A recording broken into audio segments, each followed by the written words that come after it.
So we are set to go. It's Nick Castiglia and Dan Grandmaison, and let's go to our ring announcer, Jacob Stoller.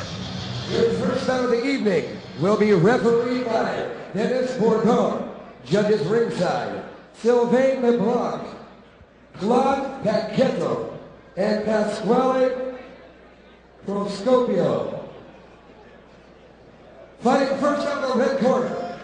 He is a Yushido and Sambo fighter, standing 5 feet 11 inches tall and weighing at 170 pounds even. Representing Team Shredder and Apex Fighting from Sudbury, Ontario, please welcome Big House Dan Grandmaison.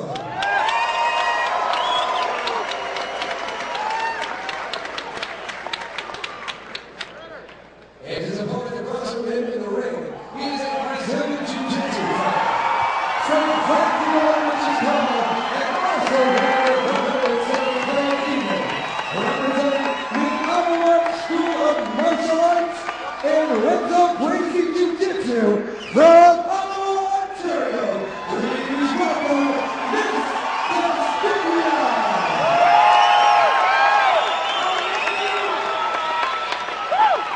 I guess we can tell who the favorite is here. Wild crowd for Nick Castiglia. Not a lot of experience, obviously, in the ring, but what a treat to come into a ring like that and get that kind of welcome. No, pretty good, making your MMA debut in front of your hometown fans just across the river. And these guys are good to go. Nick's a tough kid, man. He's been working his ground game, learning his striking game. You know, Grandmaison here, the big house, he's good to go as well. Now, normally you got to attach a nickname to a guy based on his style, but Grandmaison actually translates to the big house. Absolutely. That's Grandmaison with the white stripe down his leg. Nick Castiglia wearing all black. Looks like a little low kick there. I'm sure it was unintentional here. The fighter does get 5 minutes here. Definitely unintentional. Castiglia's a good kid. You know, I might have just caught him low there. Yeah.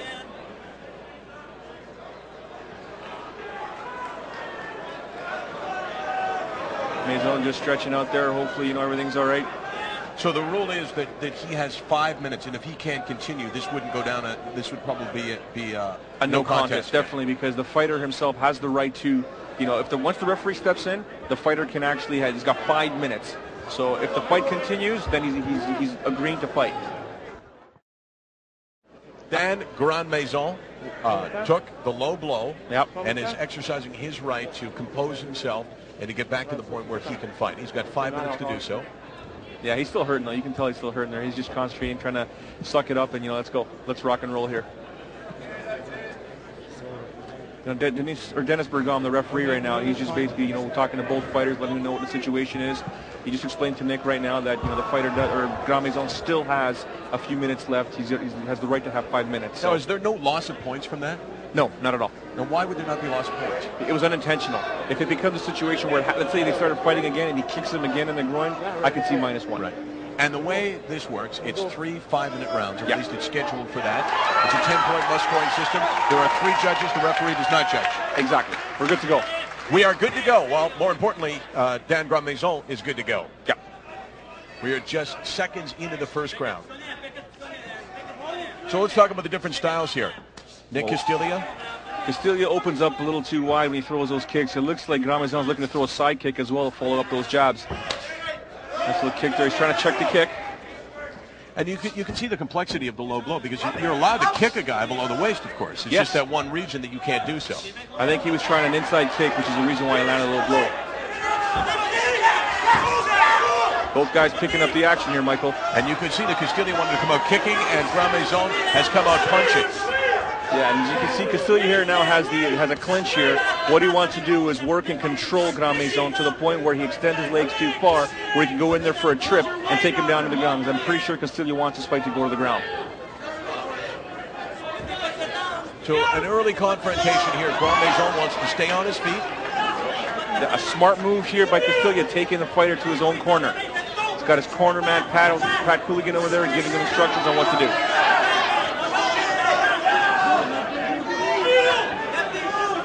I think Nick here needs to work a little bit here. He's got the chance here. He's trapping the one side. Although he's got both underhooks here, or he's got a waist lock here. He's able to pull down, but that wasn't the right way of doing it. Now it was Grand Maison that took him down, and Grand Maison now is in the better position. Well, right now Nick needs to be, because Nick's got Grand Maison in his guard. He's trying to control him, looking for a side choke there.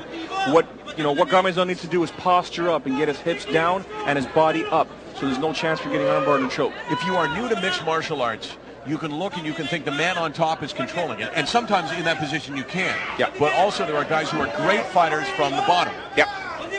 We'll see a lot of those guys tonight. Nick is one of those fighters who's really good in the bottom. As you can see, reaching up, trying to get the head control to keep Grand Maison down. And Grand Maison gets an arm free, and now he's using it. A couple of blows to the head. Another blow to the head. He lands a fourth, and he's got him in real trouble. Yeah, Nick needs to grab him and bring him in close.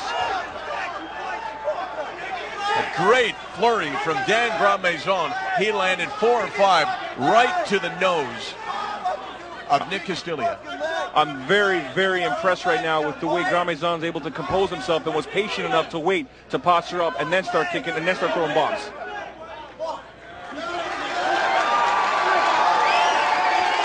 And the referee has instructed Nick Castiglia to get up to his feet. And this is the one thing I always say, Michael, to these to a lot of BJJ guys. You can be a great BJJ fighter, Brazilian Jiu-Jitsu, but have you taken a punch in the face? Mixed martial arts is completely different. Well, the answer to that is he's taken 4 of them to the face. Absolutely.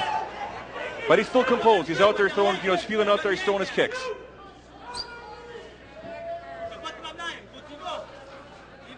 Big House is very, very patient, as you can see. Nicely through the first half of round number 1, scheduled for 3 5-minute rounds. Nick Castiglia, local boy, came in, got huge cheers as he entered the ring. Dan Grand Maison, not from that far away from Sudbury, Ontario, but right now, Grand Maison's 4 blows to the head of Castiglia are the story of his first round. He's smiling. Grand Maison is smiling right now. He just took a kick right there, but he's smiling because he's working that jab and that right hook. Seeing as a southpaw, he's trying to time every time Castiglia gets in close. He's just feeding him that jab.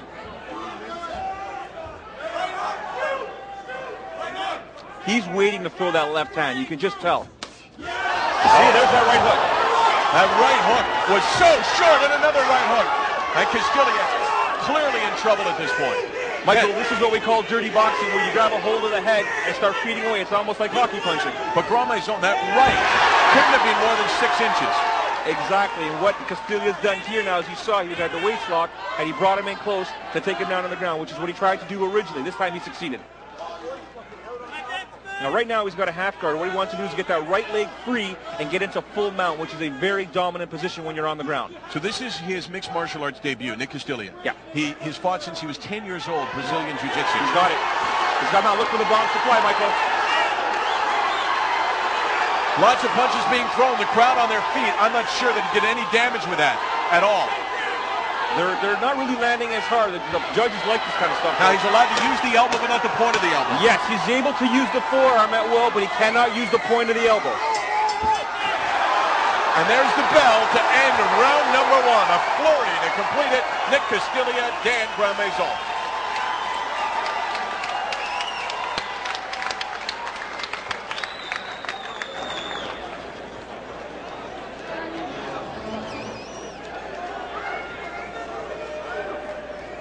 I think it was a great round for both guys. I mean, it teeter-tottered. It went either way, right? You figured Grand Maison had the upper hand, and then Castiglia reversed it.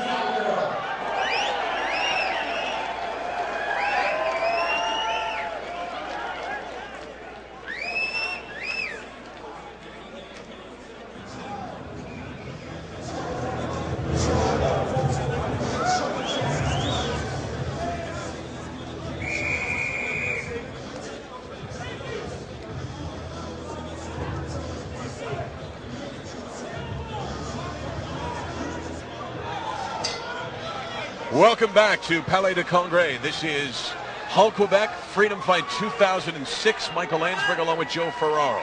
1 round done between Nick Castiglia and Dan Grand Maison. Grand Maison with the white stripe in his trunks. He landed 4 blows early on. At the end of that round, the crowd celebrated Nick Castiglia gaining top position and landing a few blows, and he looked a lot better. There's a great right hand to the chin of Castiglia.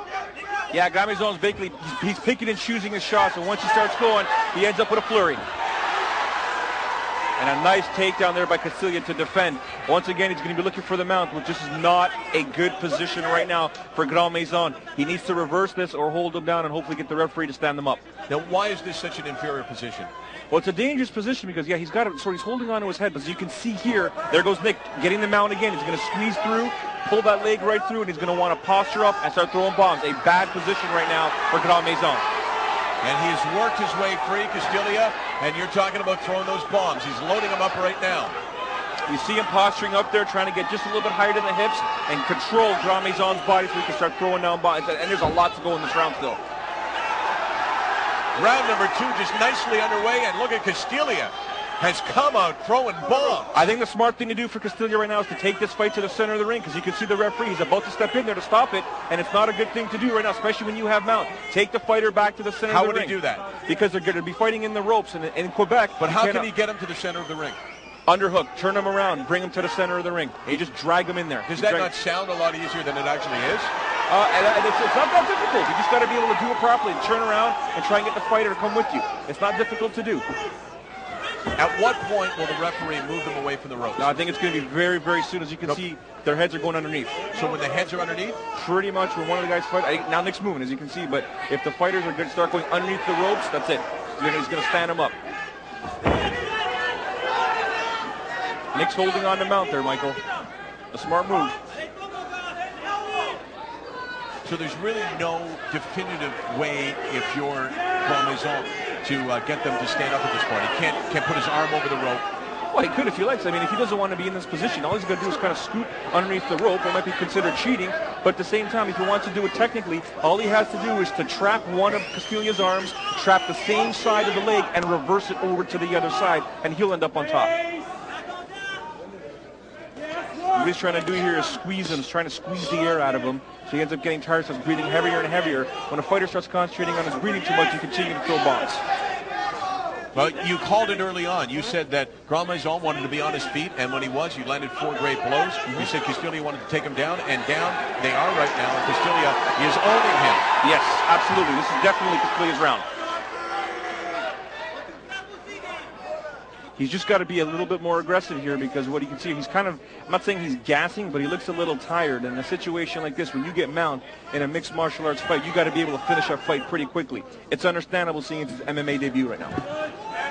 So what you're saying is that you work hard to get in this position. You may not be back in this position. Exactly. You got to make it count. Good call, Michael. That's the way it's got to be. If you get into a dominant position like this, you better work to end that fight. There are guys, though, who can really punch well from that position, Grand Maison's position, Ken. Well, for Grand Maison position, I wouldn't concentrate on punching, only because you're punching up, you're not generating enough force. When you're in the mount position, you want to get out of there. You want to just switch it up. But there are guys, though, who can land blows from that position, right? They try, but you'll never see anyone really getting hurt. See, as you can see now, he's starting to realize, get this thing to the center of the ring. He doesn't want to lose his position. There we go. Now he's landing some blows, Michael.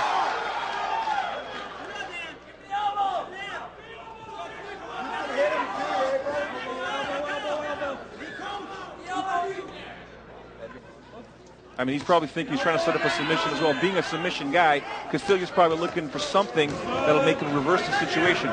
The new school of MMA fighters that have a jiu-jitsu background are always looking to finish the fight with striking. Yes! The older school guys, just from a few years ago, will set up the punches for a submission. Times are changing, as you can see here, but, I mean, what I can see, he's going to posture up again and try and work the box. He's landing at will right now. Castilla, the local boy. There, he's looking for the arm right here, Michael. As you can see, he's trying to cover the face, which is going to move, Grand Maison's left arm up. As you can see, he's posting up there. He's waiting to catch it. But it's going to be a dangerous attempt at an arm bar if he goes into the ropes. It's not going to be worth it. But once Castilla needs to, there goes Grand Maison. He's able to clear himself from the mount and get full guard, which is a much better position right now. And that's the end of round number 2. Round number 1, call it Grand Maison. Round number 2, dominated by Nick Castilla.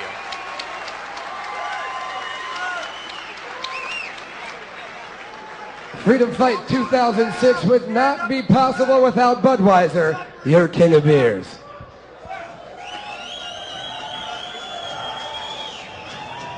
Man, to give the mount position for a full round, got to be able to finish the fight.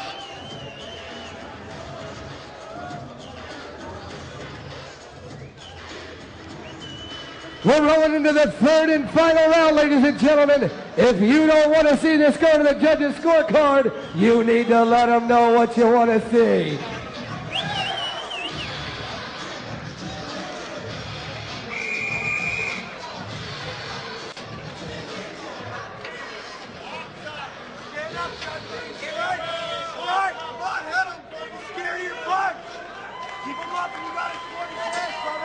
Round number 3, this will decide it. Called a first round, Grand Maison, second round, Castilla. It's 3 5-minute rounds. If it goes to the judges, this round will likely determine who wins Freedom Fight 2006 in one of our early matches. Yeah, you don't want this fight, as a fighter, you don't want this fight to go to the judge's decision. You want to make sure that you are the definite winner of the fight. As you can see here, once again, Grand Maison's got to pick and choose his shots. He does not want to go to the ground again with Nick Castilla, because you can see Castilla dominated that last round. Two different styles, obviously. Brazilian Jiu-Jitsu for Castilla. Grand Maison's background is more of a striking background. He's working his boxing, as you can see here. He knows the ground game, but what he needs to do is just forget taking the fight to the ground, which is what just happened here. But now, once again, Castilla's in side control, which is another dangerous position, because a fighter in side control will obviously try and go to mount, as you can see Nick doing here, but he can also go for arm locks and submissions and bait his opponent to moving around, perhaps taking his back. So round number 3 starts in the way that Grand Maison did not want it to start. He wanted to be up on his feet. He wanted to land some of his blows. He's a great striker, but he's not going to, as you pointed out, do much striking from that position. No, he's winning the striking battle when the fight's standing up, which is where he wants to be in a situation like this. He's got to be able to learn how to defend when a guy's running in for the clinch, which is exactly what Castilla did to get the takedown or defend any sort of takedown attempt. He's trying to stop Castilla from entering mount. As you can see, he's blocking the leg over, but Castilla simply spin over, and a good reversal by Grand Maison. So the first time since early on in this fight that we have seen Castilla on the bottom in an inferior position. Yeah, this position here actually is the guard position, which isn't that bad of a position when you're on the bottom, because you're able to control your opponent. You can use your legs to bring your opponent closer, at the same time setting up submissions like arm bars or chokes or triangle chokes, stuff like that. As you can see here, he's slowly creeping up to get an arm bar on Grand Maison's left arm. That, or he's going to go for a triangle choke on the right side. You see him trying to spin out the hips here? Look at that, beautiful shots there by Grand Maison. First shots that he's likely landed since the first round. Yes. He's got to be able to posture up and keep his elbows in tight, because as you can see here, what Castilla's trying to do is squeeze out his right knee and try and get that leg over for a triangle. Oh, there's a big blow in the second right. Two big shots from Grand Maison. Good job by Maison. He's looking for the mount too now, Michael. This has been a great fight. Back and forth we go. Now Grand Maison landing blow after blow after blow. Absolutely spectacular job. Unbelievable shot. He's just landing these blows at will. But Castilla looks like he's got enough to maybe get out of this position. Looks like Grand Maison's winning this fight. The ref, it's over! What a fight! Unbelievable turn of events here, Michael.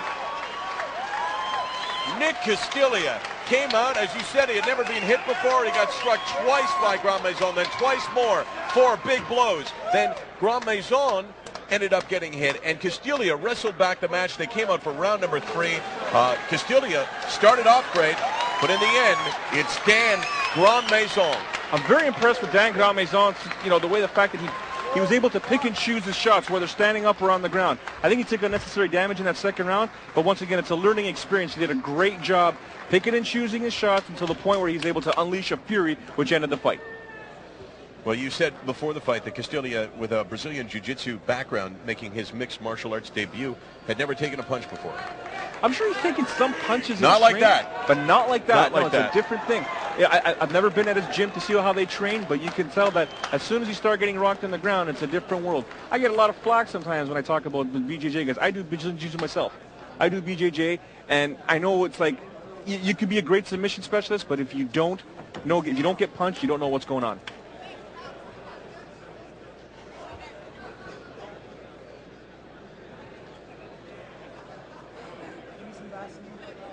Let's get the official. Let's get the call for the man in the ring, Jacob Stoller.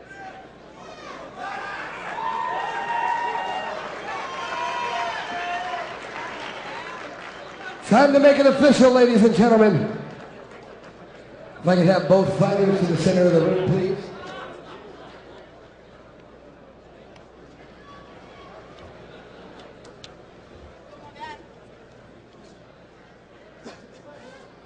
Your winner, 2 minutes and 55 seconds in a round number 3 by way of TKO. Give it up for Ted Grimriser!